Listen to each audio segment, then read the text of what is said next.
Sukarra da gauze bat oso errez jakitea badeukazu, ez badeukazu. Eta zer izango da beti? Neurtu.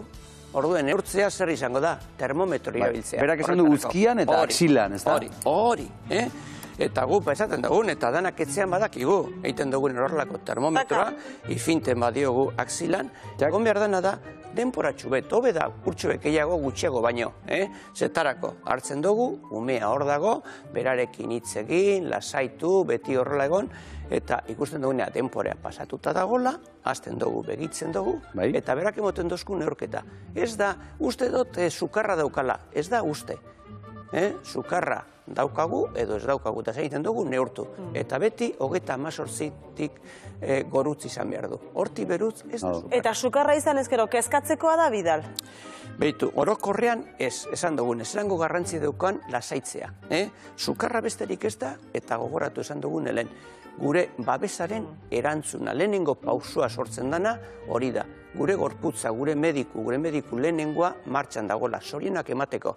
Orduen guretzako, jakin behar dugu, nos emon, esan duzune Maialen, nos keskatu edo ez keskatu. Noiz joan behar dugu medikoaren gana? Badekogu ume batekin, gurekin eta bagoz, ume bat badekogu, zer pentsatu behar dugu. Batezbe, noiz ikusten dugun umea, batezbe bere adina dalata. Badekogu, 2 urtetik, berutz, ero 3 hilebetetik, berutz batez ere, orden pentsatu dugune da, guretzat garrantzizko dela, joatea momentu horretan medikoaren gana. Espada gaur, adiegon, beti egoera jarraitu, baina joan ikusteko zer gertatzen dan. Bai ez bakarrik hori, beti pentsatu sukarra 39 gorutz badago. Altua dela. Altua dela esan dugune, hor dago, eta batez be pentsatu, pasatzen badira 3 egunetik, 4-5 egun, esaten nahi du, batez be ikusi egin behar dela momentu horretan. Eta gero, zer da bestea garrantzizko izango dana, sukarra joaten bada eta momentu baten berriz agertzen bada, edo beste hori da, horrik izango ditzarek. Eta Bidal, beste egoera batzuk edo beste sintoma batzuk ere izan ditzake umeak, ezta? Bai, eta zer daukagu, horrik kenduta ikusten dugu sarriten zelan gertatzen diren beste egoera batzuk. Eta horri beste egoera zeintzuk izango dira. Ba hor daukagu batzuk ikusita, Azten badira beste sintoma batzuk, izan duzun esabi, botaka edo beraka. Ikusten badugu, esaten dena, betiz behi, esnatzea kostatzen jakola. Erdilotan dagola, esaten nahi du gure ordenagailu hor dagola lotuta. Orduen hor dago zela virusak kaltegarri egiten.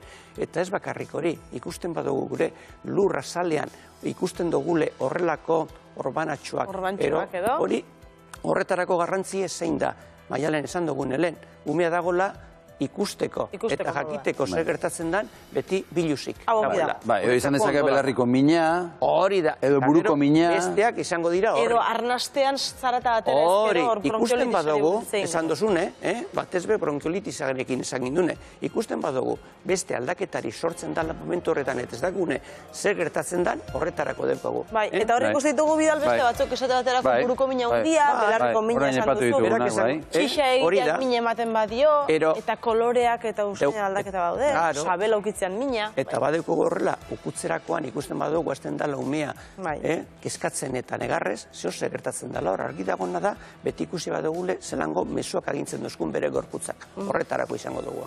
Eta Bidal, sukarrari aurre egiteko gomendio batzuk emango ditugu? Zer egin dezakegu? Begiratu, batez pentsatu, sukarra beti dela babesa, guretzat. Ze gure sistema immunitarioa dinamikan hartzen danean, zer gertatzen da, lehenengo posure da, hori gertatzen dela.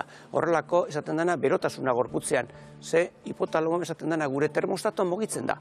Eta ez bakarrik hori, gero sortzen dana da batez be inflamazioa. Horri pauso bueak hor dagoz. Eta ukin badugune da, gorputzak ondo ikusten badugu, dekule apurbe sukar pizka bat edun dagoela, lasai. Baina bestela lagundu. Eta lagundu zelan. Adibidez? Adibidez, lehenengo pozoa nekatuta badago. Lo, atxedena. Loat atxedena. Begira, adibidez Bidal, oso ideia ona izan daiteke atxeden hartzeko, sofan lasai, eta bi batzuek ikuste. Eta ziur asko gongo diela hori egiten. Batez be gorputzak hori eskatzen deu. Lehenengo pausoa, bigarrena, hidratazioa esaten dugune, zer esan gindun lenguan, uratan, baina ura zer esaten nahi du, ez bakarrik ura, hidratazioa. Janaria ere bai, ez da? Janaria, hor daukagu gure frutak, gure esaten dena barazkiak, horritan apureak egin da, hor joaten dira, dekogu moltzoa, gure emateko. Hartu ingo dugu bidalez. Bai, gaixo hor dago eta hartu. Eskuetan, eukin hor, bigarren hor dekogu, eta farmakoak behar bat dira, hola, eta farmakoak behar bat dira zer ipiniko dugu, beti, edo parazetamola, edo bestela ibuprofenoa ikusiko dugu, zein bat edo beste esango dozkue, baina bardin da antzerako. Baina legin du ez biak aldatzera joan. Zergatik? Gertatzen dena da, momentu baten, badeko horrelako esaten dena reazio bat, horrelako guk albo ondorio bat ikusten badugu, ez dakigu inoz izango zer sortu duen. Izan bada parazetamola, izan bada geixotasuna, edo izan bada ibuprofenoa.